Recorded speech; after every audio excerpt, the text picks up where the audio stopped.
Dale.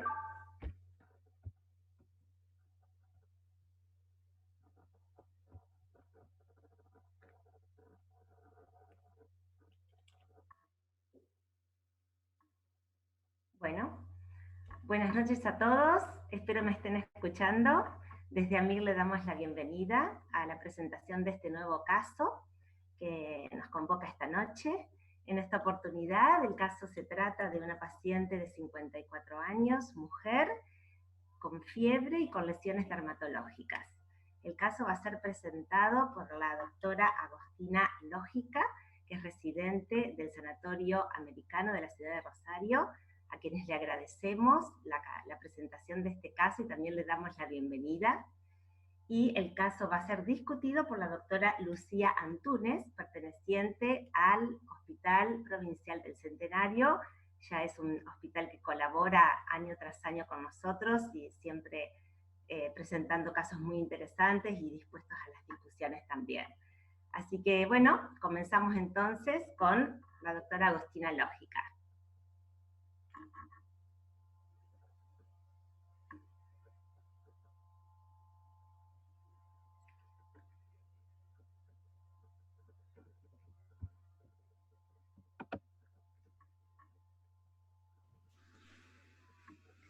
Bueno, buenas noches a todos. Mi nombre es Agustina Lógica. Soy médica residente del Servicio de Clínica del Sanatorio Americano de la ciudad de Rosario. Es la primera vez que como institución presentamos un caso clínico en los Ateneos Anátomos Clínicos de la Asociación de Medicina Interna de Rosario y por tal motivo queremos agradecer la invitación. Y esta noche nos convoca un caso, como dijo la doctora Meroy, es una mujer de 54 años con lesiones dermatológicas y fiebre.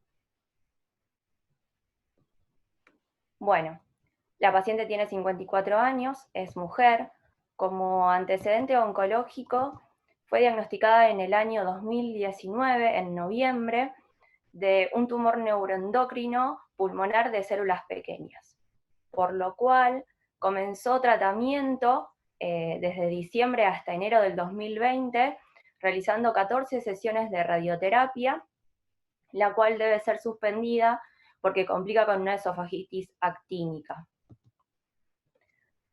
Reinicia nuevamente y completa 17 sesiones de radioterapia en febrero y en ese mismo mes comienza tratamiento con quimioterapia, cisplatino y etopósido, completando 2 ciclos, es decir, en febrero y en marzo. Y el 28 de marzo consulta a nuestra institución.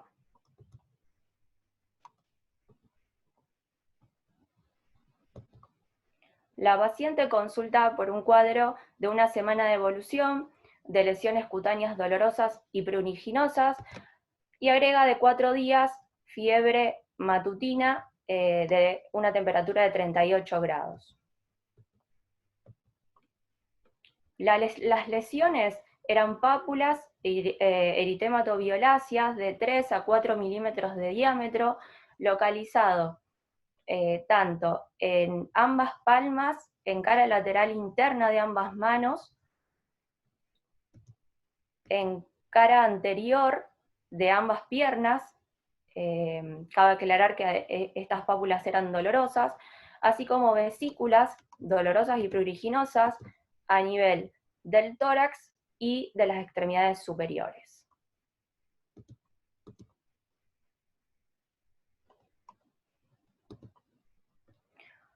Con respecto a los antecedentes personales, ella negaba medicación habitual al momento del ingreso o alergias a fármacos, presentaba un esquema vacunatorio completo y actualizado según lo refería la paciente, es ex tabaquista de 30 paquetes años, niega antecedentes quirúrgicos, obstétricos y traumatológicos, así como también niega antecedentes familiares.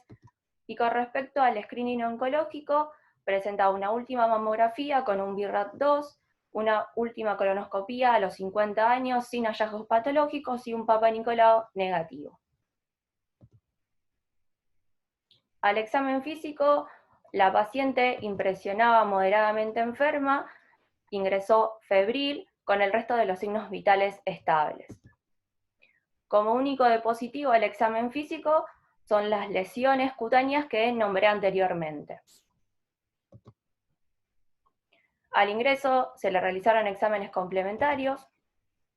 En el laboratorio, lo único que tenía como positivo presentaba una leucocitosis y se agregó a solicitud del grupo discusor la fórmula, que como verán es a predominio neutrofílico, un 89%, y aumentos de los reactantes de fase aguda, es decir, una eritrosedimentación de 90 y una PCR de 180.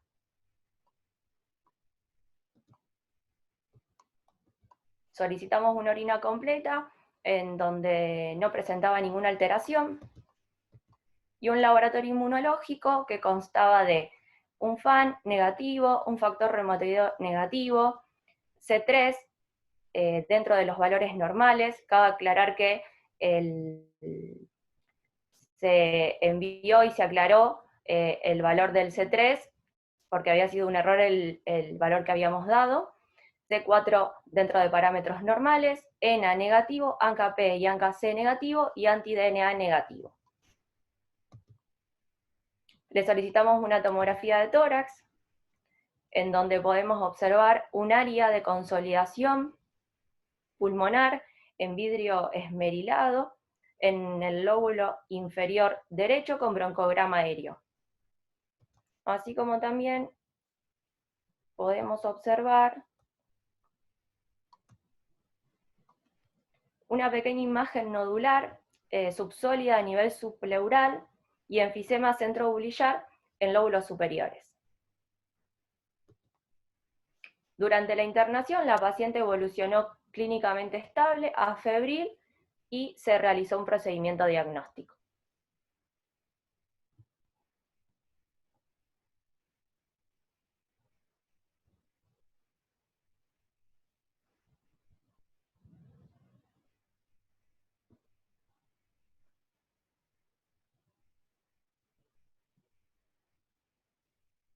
Cari, no te escucho.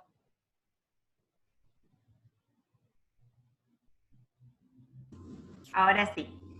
Bueno, muchas gracias, Agustina, por la presentación. A usted. En este momento podemos hacer preguntas a través del chat, si alguien quiere hacerla. Bueno, el doctor Alcides pregunta, ¿qué vacunas tenía la paciente? Bien, la paciente estaba vacunada con la vacuna de la influenza y con la Prevenar 13. Perfecto. Y el resto de las vacunas para su edad. Bien.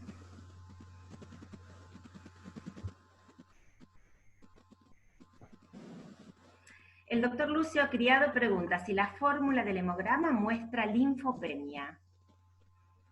No, lo que tiene es neutrofilia. Bien. Muy bien.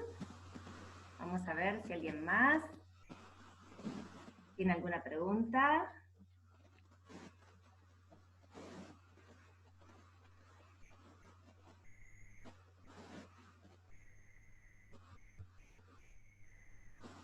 Bueno, parece que está todo muy claro. A ver, ¿alguien más? Bueno, entonces me parece que vamos a pasar directamente a la discusión.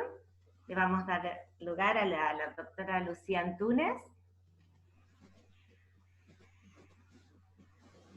Muy bien, Lucía. Hola, ¿qué tal? Buenas noches. Adelante. Necesito que me activen para compartir pantalla. Ahí está. Bueno, yo soy Lucía Antunes, soy médica residente del Hospital Centenario. Hoy me toca discutir este caso en el anátomo clínico. Es el caso de una paciente mujer de 54 años con fiebre y lesiones dermatológicas. A modo de un muy breve resumen, la paciente tiene antecedente de un carcinoma pulmonar neuroendocrino de células pequeñas y se presenta con lesiones cutáneas y fiebre. A nivel analítico, presenta leucocitosis con neutrofilia y reactantes de fase aguda elevados. Estas son las imágenes de la tomografía en la que se observa la consolidación a este nivel y área de vidrio esmerilado, al igual que un pequeño nódulo. Bueno, como para iniciar la discusión me planteé causas infecciosas, sistémicas, paraneoplásicas, secundarias a fármacos y por último la posibilidad de metástasis cutáneas. En cuanto a las causas infecciosas, me planteé una primoinfección por el virus de la varicela, ya que nuestra paciente presenta lesiones que podrían considerarse en distinto estadio evolutivo, como pápulas y vesículas, y también presenta afección pulmonar, que como sabemos, puede ser una complicación de la varicela, sobre todo en el huésped inmunocomprometido, como podría considerarse nuestra paciente por ser oncológica y haber realizado quimioterapia. Estas son las lesiones más típicas de la varicela, realmente no se parecen demasiado a las lesiones de nuestra paciente, ni en las características, ni en la distribución. La varicela comienza en el cuero cabelludo y la cabeza y posteriormente se extiende al tronco de extremidades.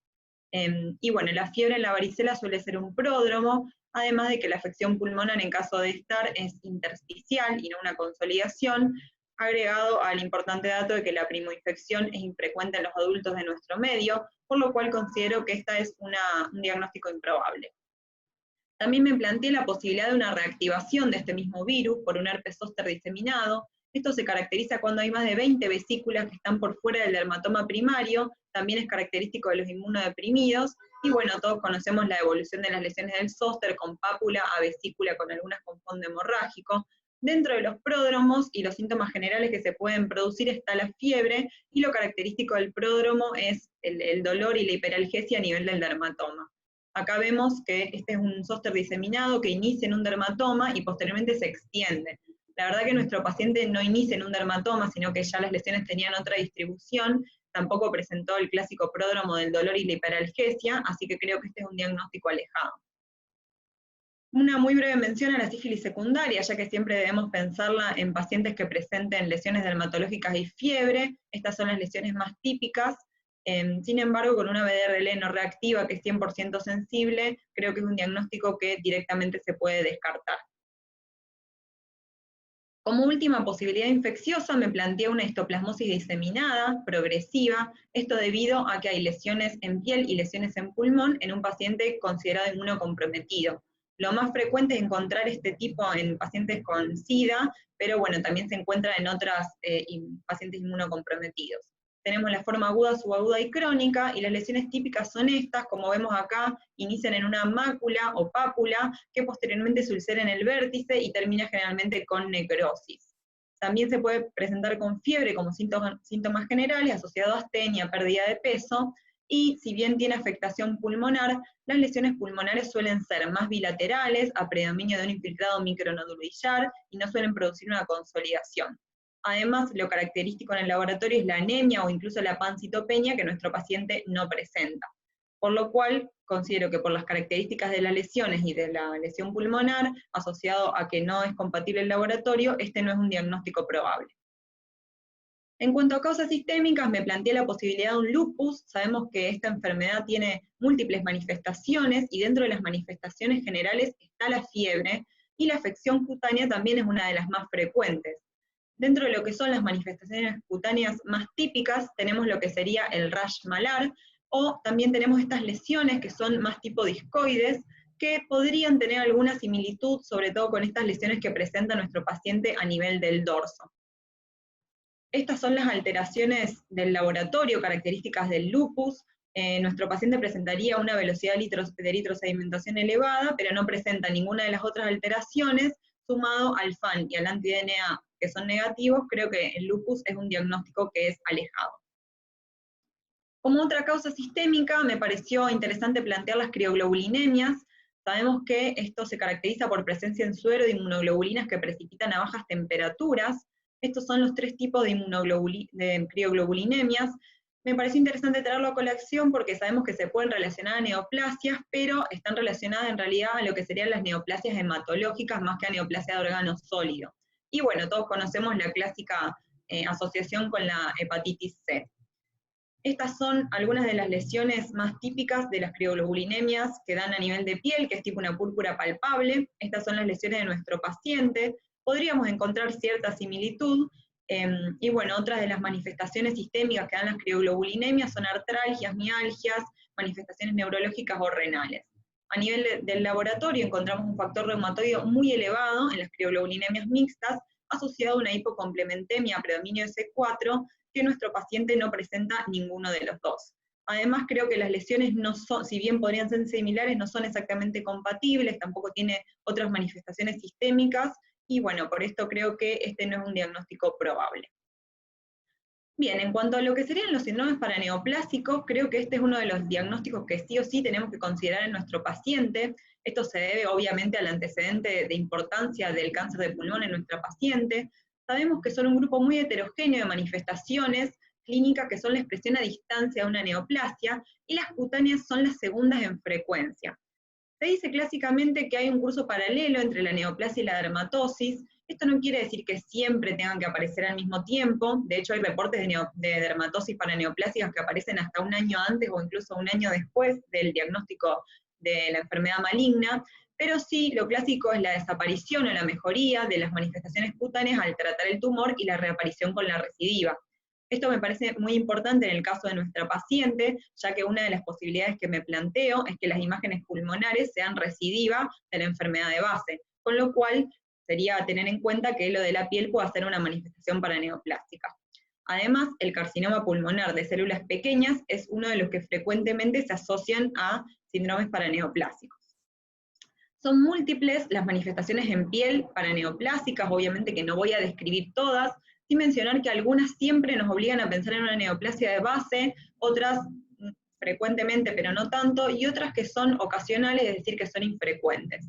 Dentro de ellas me voy a referir al síndrome de Sweet, a las vasculitis, al eritema elevatum divisum, y bueno, la crioglobulinemia, que la mencioné como enfermedad sistémica, también se puede considerar una enfermedad para neoplasia, pero bueno, dijimos que era alejado porque es más que nada en enfermedades hematológicas. Bien, en cuanto a las vasculitis, son una manifestación paraneoplásica infrecuente, pero en el caso de que se presenten, un 90% se encuentra asociada a neoplasias hematológicas y solamente un 10% a neoplasias de órgano sólido. El tipo más frecuente es la vasculitis leucocitoclástica, y como todos sabemos, las vasculitis se presentan con síntomas generales como fiebre y eritrosedimentación elevada. Estas son algunas de las lesiones características de una vasculitis leucocitoclástica. Dentro de esto, el eritema elevatum divisum es una dermatosis neutrofílica que se limita a la piel y se caracteriza por pápulas, placas y nódulos que pueden aparecer más que nada en las superficies articulares y extensoras. No presenta síntomas generales y anatomopatológicamente es una vasculitis leucocitoclástica. Se asocia a neoplasias más frecuentemente hematológicas, pero también se puede asociar a neoplasias de órgano sólido, y otras asociaciones son a enfermedades inflamatorias o a infecciones. El tratamiento de esta patología es la dapsona. Estas son algunas lesiones características del eritema elevatum divisum. Vemos acá que son placas, que son rojizas, y que están bien, como dijimos, en las superficies articulares o extensoras. Las que más parecidas me parecieron de nuestro paciente son estas que se presentan a nivel de las palmas, pero bueno, la verdad es que la localización no es la que clásicamente se describe en esta patología. Además, nuestro paciente presenta síntomas generales, leucocitosis, neutrofilia, presenta reactantes de fase aguda elevados, y recordemos que esta patología se circunscribe a la piel por lo general, así que creo que si bien es un diagnóstico que me parece bien tener en cuenta, no es uno de los diagnósticos más probables. Bien, quería hacer una mención a la urticaria vasculítica, también es un tipo de vasculitis leucocitoclástica. Está la variación con normocomplementemia y con hipocomplementemia. Me pareció interesante traerla a colación porque las lesiones de nuestro paciente la referían como pruriginosas, y bueno, la hipocomplementémica es la que más frecuentemente se asocia a neoplasias, en concreto a neoplasias hematológicas, pero hay algunos reportes de esta urticaria asociada con normocomplementemia asociada a neoplasia. Las lesiones urticariales, que pueden ser pruriginosas o no, también pueden producir quemazón y dolor, se caracterizan por durar más de 24 horas, a diferencia de otras urticarias, y pueden aparecer en cualquier parte del cuerpo. Recordemos que la distribución de las lesiones de nuestro paciente es bastante variada. Dentro de los síntomas generales, nuevamente la fiebre y la eritrosedimentación elevada están en esta patología. Estas son nuevamente las lesiones de nuestro paciente, y estas son algunas lesiones de urticaria vasculítica. Estas podríamos encontrar alguna similitud, al igual que con esta lesión de acá.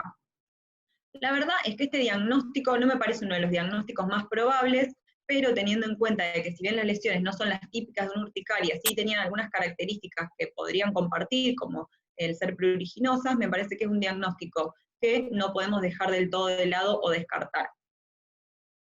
Bien, en cuanto al síndrome de Sweet, o dermatosis neutrofílica febril aguda, es una patología del cual no se conoce exactamente la fisiopatología, se cree que es algún tipo de reacción por hipersensibilidad, y se caracteriza por la aparición de lesiones cutáneas, que pueden ser placas o pápulas, que son eritematosas, a veces violáceas, están en la cara, el cuello y las extremidades, también en el tórax, y menos frecuente, pero lo encontré en varios reportes de casos, el hecho de que también presenten vesículas o pústulas. A nivel anatomopatológico, lo característico es un infiltrado dérmico denso a predominio de neutrófilos, y me pareció interesante traerlo a colación, además de por el tema de la piel, porque dentro de lo que es la afectación visceral, el síndrome de Sweet puede afectar cualquier órgano de la economía, puede afectar articulaciones, puede dar uveitis, artritis, glomerulonefritis, pero dentro de la afectación visceral, la pulmonar es la más frecuente.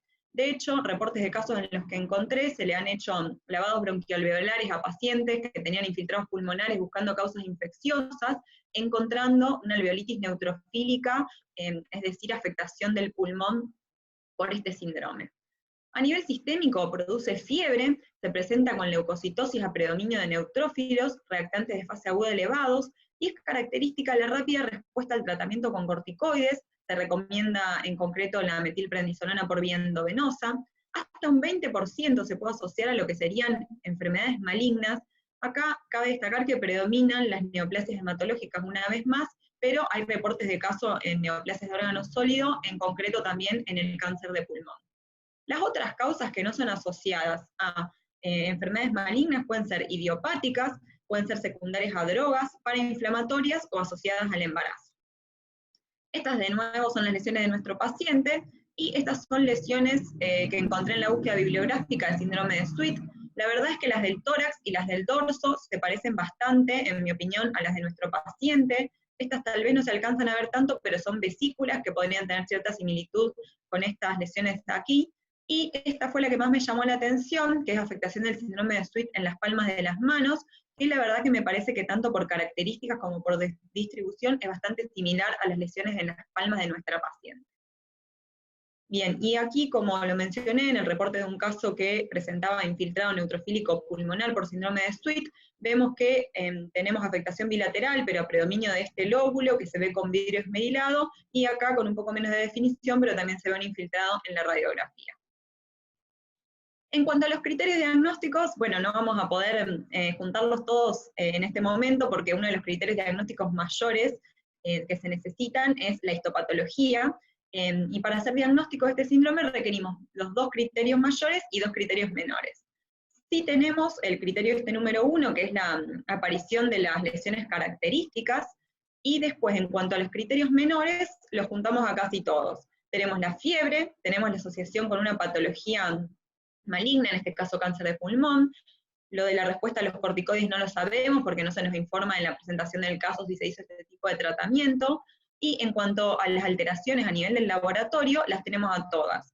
La BES y la PCR elevadas, la leucocitosis y la neutrofilia. Así que por las características clínicas, analíticas y sobre todo por el antecedente de nuestro paciente de una neoplasia, creo que el síndrome de Sweet es un diagnóstico bastante probable. Una mención a las metástasis cutáneas, si bien son un sitio infrecuente de metástasis, dentro de las neoplasias que pueden producirlas se encuentra el cáncer de pulmón. De hecho, en las series, a nivel del sexo masculino, el pulmón es la neoplasia que encabeza las metástasis cutáneas. En cuanto a su mecanismo, tenemos una invasión directa, implantación accidental por procedimientos, o bien una diseminación linfática o hematógena. En cuanto al cáncer de pulmón, hasta un 12% podrían llegar a presentar metástasis cutáneas, pero se caracterizan más que nada por ser tipos nodulares, únicas o múltiples, y cabe destacar que en el cáncer de células pequeñas es infrecuente la metástasis cutánea. En cuanto a la localización, lo más frecuente es tórax, dorso, abdomen y el cuero cabelludo, y es raro en las extremidades, que recordemos que nuestra paciente tiene lesiones en las extremidades. Este es un nódulo en el cuero cabelludo, que es una metástasis cutánea del cáncer de pulmón. La verdad es que por el tipo de lesiones, por la distribución, y sobre todo porque sobraría un poco en el caso de que sea una metástasis cutánea, la fiebre, la leucocitosis y los reactantes elevados, creo que este no es un diagnóstico probable. Por último, no quise dejar de mencionar los fármacos. Recordemos que nuestra paciente hizo quimioterapia. En cuanto al cisplatino, estuve revisando sus efectos adversos y podemos encontrar que la fiebre puede estar presente como efecto adverso. En cuanto a efectos adversos a nivel cutáneo, no encontré efectos adversos tipo exantema o eritema, sí, digamos, alteraciones a nivel del sitio de inyección. En cuanto al etopósido, sí se presenta como efecto adverso la fiebre, y también puede presentarse el prurito o las erupciones exantemáticas, pero me pareció interesante buscar qué relación temporal tienen estos fármacos con la presentación de estas reacciones adversas. Esta es una tabla que es realizada por la Sociedad Española de Oncología Médica, en el cual asocia la toxicidad de los distintos quimioterápicos de acuerdo al tiempo en el que se producen. Vemos que tanto la fiebre como el rash cutáneo son efectos adversos que se producen horas o días tras la infusión del quimioterápico. En el caso de nuestro paciente, si bien el etopósido podría justificar las lesiones cutáneas y la fiebre, nos falta, me parece, una asociación temporal, ya que la quimioterapia se hizo el 10 de marzo y el inicio aproximado de los síntomas es el 21 de marzo. Además nos sobra, bueno, la leucocitosis, los reactantes elevados y la afección pulmonar. Creo que esto no sería un diagnóstico probable.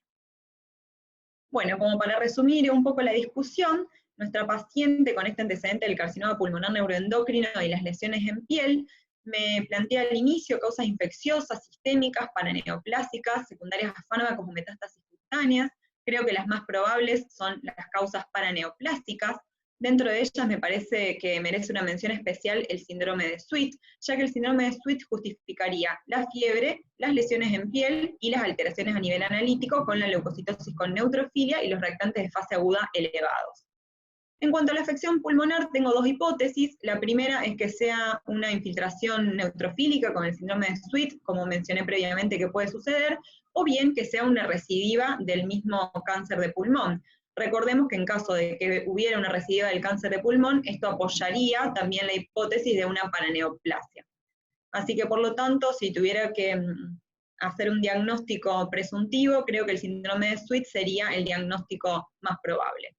Por último, quería mencionar que, bueno, es fundamental para continuar con el procedimiento de diagnóstico y tratamiento de nuestra paciente la realización de una biopsia de piel, que supongo que es, bueno, el procedimiento de diagnóstico que habrán realizado en el sanatorio, así que, bueno, creo que con este procedimiento y su resultado podemos continuar para un adecuado diagnóstico y tratamiento de nuestra paciente. Muchas gracias.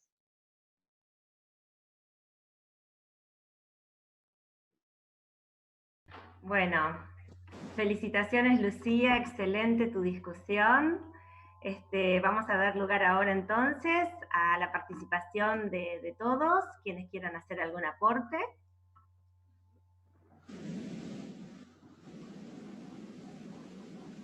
A través del chat pueden pedir la palabra.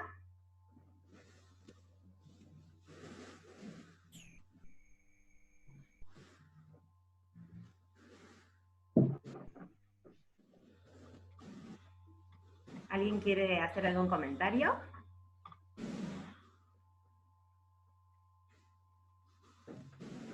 Bueno, por supuesto vamos a comenzar con el doctor Jorge Alberto Manera, que pide la palabra.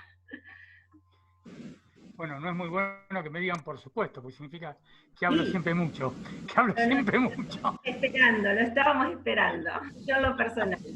No. Primero quiero agradecer a la presentadora y la discursora por la excelente presentación que han hecho ambas, y sobre todo para aquellos que estamos haciendo cuarentena, que nos han aproximado a nuestra querida discusión en el seminario y a nuestros queridos residentes, que los extrañamos tanto. Así que me han acercado a la presencialidad que tanto extraño, y le agradezco a las dos por eso.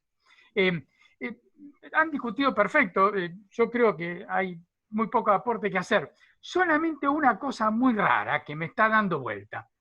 Hay una entidad que seguramente la doctora la debe conocer, que es el carcinoma cutáneo acido de Merkel, que es prácticamente igual en la histopatología al carcinoma neuroendocrino acido de las pequeñas pulmonares.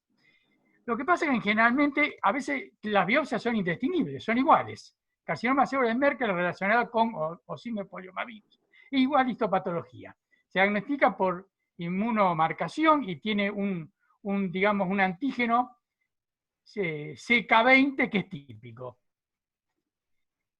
Yo he buscado si carcinoma acido de Merkel puede ser tan diseminado como este caso y no lo encontré. Las lesiones en general son únicas o muy escasas, pero no puedo dejar de olvidarme que a verse la histopatología es indistinguible, tanto pulmonar como de origen cutáneo puro. Lo pongo como una alternativa que no la encontré en la literatura, pero sí está como entidad cutánea que remede exactamente el carcinoma de células pequeñas neuroendocrino de pulmón, incluso que cutáneo puede dar metástasis pulmonares. No le he encontrado lesiones tan extensas, ni tampoco que se vea de estas características, pero lo cito como una curiosidad. Dos o tres cosas, el suite me gusta, y me gusta relacionado más que a la enfermedad, a la quimioterapia. Me parece interesante plantearlo. Y también quiero decir que la urticaria vasculítica hipocomplementémica que he tenido ocasión de ver, no vinculado a neoplasia, tiene un patrón dermatológico distinto. Son realmente placas urticarianas crónicas que persisten más de 6 semanas, que son dolorosas y que dejan secuela en piel. No me parece este caso que se corresponde a eso, y lo característico es el descenso del C4. La vasculitis hipocomplementaria, la urticaria vasculitis hipocomplementaria, típicamente a C4. No hablo más y escucho al resto que tendrá más cosas para decir. Bueno, muchas gracias, doctor. Bueno, le damos la palabra ahora al doctor Alcides Greca. Buenas noches, doctor. ¿Tengo sonido? Sí, por supuesto. Bueno, buenas noches, felicitaciones por la presentación y por la discusión, ambas fueron excelentes. Tengo la sensación de que casi todas las patologías que discutió la doctora Antúnez tienen superposición en cuanto a las lesiones cutáneas. En una enferma que tiene una patología como es la neoplasia neuroendocrina de pulmón, los tumores neuroendocrinos son productores de neurohormonas múltiples y tienen numerosos síndromes paraneoplásicos, uno los pensaría claramente entre los primeros diagnósticos. Y por supuesto, si uno piensa antecedente de inmunodepresión, neoplasia, cuadro cutáneo con lesiones maculopapulares, vesiculosas, fiebre y dolor de las lesiones, el herpes diseminado no se puede eludir. Yo no lo descartaría tan rápidamente. Y probablemente alguna escarificación de las lesiones vesiculares con el estudio de la técnica de Sank hubiera podido estar indicado. De todas maneras, el diagnóstico en estos casos casi siempre lo hace la biopsia de piel.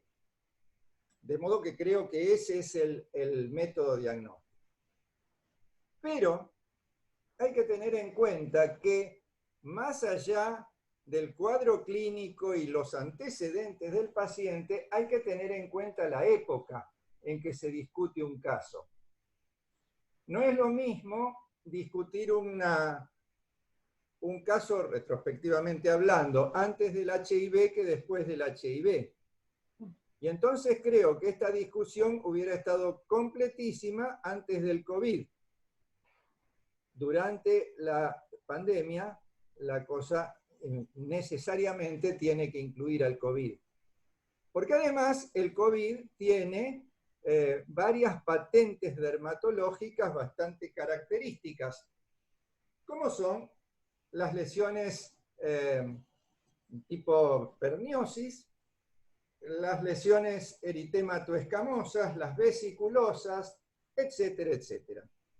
De manera que no creo que este haya sido el caso, además no tenemos circulación comunitaria, etcétera, etcétera, pero en contexto de COVID creo que es un diagnóstico que habría que por lo menos pensar y por supuesto hizo para la paciente. Imagino que lo habrán hecho, no lo han dicho, pero bueno, debe haber sido negativo, imagino yo. Gracias. Bueno, muchas gracias, doctor. A través del chat hay una pregunta de la doctora Joana Werle. Quería preguntar si se realizó la biopsia y además de esto, si se realizaron serologías virales como para herpes, para descartar sarcoma de Kaposi. Eso va dirigida a Agustina. No, serologías virales para herpes no pedimos. Y la otra pregunta la respondo cuando resuelva el caso. Sí, por supuesto. Bueno, muy bien. El doctor Jorge Kilstein quiere tener la palabra.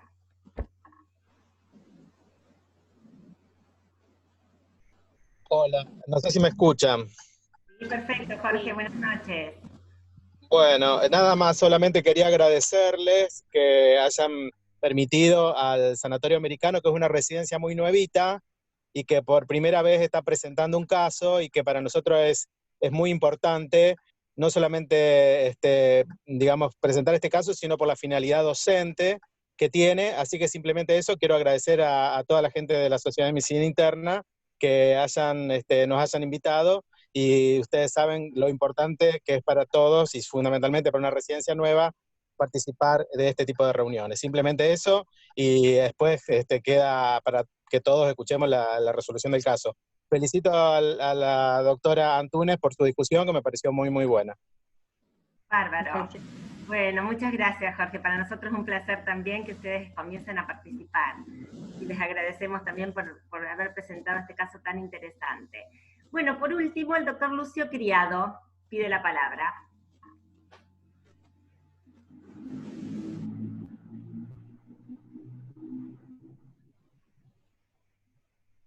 A ver si lo encontramos al doctor Lucio. Un segundito, ahí estamos. Adelante, Lucio. Bueno, muchísimas gracias por la presentación. Felicito también a las doctoras, estuvo excelente. Coincido con Alcides, esto de la pandemia nos ha cambiado, nos ha puesto un montón de capítulos nuevos a leer, y este entra en este capítulo. Yo coincido con la presentación y cómo lo encararon bien, y querría mencionar que estos son a veces los pacientes que uno se plantea, no sé qué tiene mi paciente, pero sí sé lo que tengo que hacer. Y probablemente la biopsia y corticoides sea lo que tengo que hacer mientras espero la biopsia. Entonces quería mencionar que hay pacientes que tenemos que tener la paciencia y la decisión. Creo que esta paciente lo que puede tener es una lesión paraneoplásica, pero probablemente la anatomía patológica nos va a confirmar qué es lo que tenemos. Y gracias, este Ateneo tendría que ser cada vez más masivo. Felicito a los rosarinos y haremos la extensión para que llegue a todo el país. Bueno, muchas gracias, doctor. Y así será. Bueno, entonces, vamos a pasar a la resolución del caso. Agustina, todo tuyo. Bien.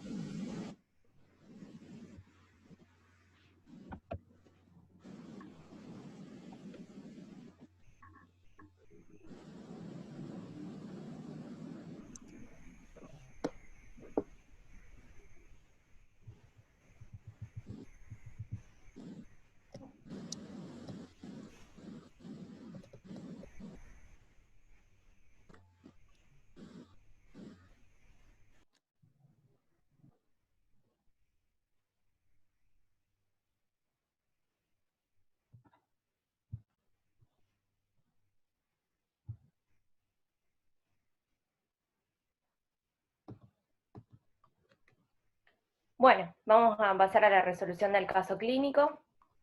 Como todos dijeron, el procedimiento diagnóstico que se realizó fue una biopsia de las lesiones cutáneas.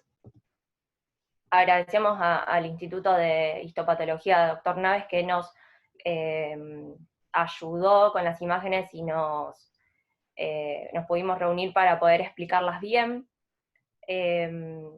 Bueno, con respecto a la histopatología, en un aumento panorámico lo que podemos ver a nivel de la epidermis es que se encuentra discretamente adelgazada, ortoqueratótica, y a nivel de la dermis podemos observar la presencia del componente inflamatorio disperso y en cúmulos. A mayor aumento podemos observar el infiltrado inflamatorio, que está compuesto o integrado por neutrófilos, polimorfonucleares y eosinófilos de localización perivascular. Y en otros sectores podemos observar imágenes en polvillo nuclear, y además se realizó la coloración de Paz para poder descartar todas las causas infecciosas. Es decir, que el informe histopatológico es compatible con un síndrome de Sweet. Bueno, como dijo la doctora Antúnez, el síndrome de Sweet es una enfermedad sistémica de etiología desconocida que forma parte de las dermatosis neutrofílicas. Tiene una incidencia entre el 2,7 y 3 personas por cada 100.000 habitantes, a predominio mujeres. Y lo que nos lleva a nuestro caso es que el 21% se presenta como síndrome de Sweet asociado a malignidad. De este 21%, el 85% está asociado a trastornos hematológicos y solo un porcentaje menor a tumores sólidos. Con respecto a nuestra paciente con su cáncer de pulmón, es muy poco frecuente, ocurre en el 7% de los casos de los síndrome de Sweet asociado a tumores sólidos, y de esos el 1% del total corresponde a el síndrome de Sweet asociado a malignidad. Generalmente el síndrome de Sweet lo vamos a ver más en tumores geniturinarios, de mama, pero no así en pulmón. Con respecto al tratamiento, la paciente inició tratamiento durante la internación con prednisona, 40 miligramos día bioral, con buena evolución, permaneció febril el resto de la internación, fue dada de alta con una disminución de manera progresiva de los corticoides en consultorio, sin recaídas. Muchas gracias. Bueno, muy bien, muy interesante, excelente caso. Ahí hay aplausos. Bueno, desde AMIR les agradecemos nuevamente por la convocatoria. Hubo en esta oportunidad también muchas personas conectadas. Tenemos 100 a través de Zoom, 58 personas en Face. Así que, bueno, la verdad que estamos muy contentos. Esperamos que haya sido de utilidad para todos, para seguir aprendiendo y seguir invitándolos para que sigan participando. Saben nuestros contactos, dónde encontrarnos, así que los esperamos para el próximo Ateneo. Buenas noches a todos y, bueno, que sigamos bien, cuidándonos.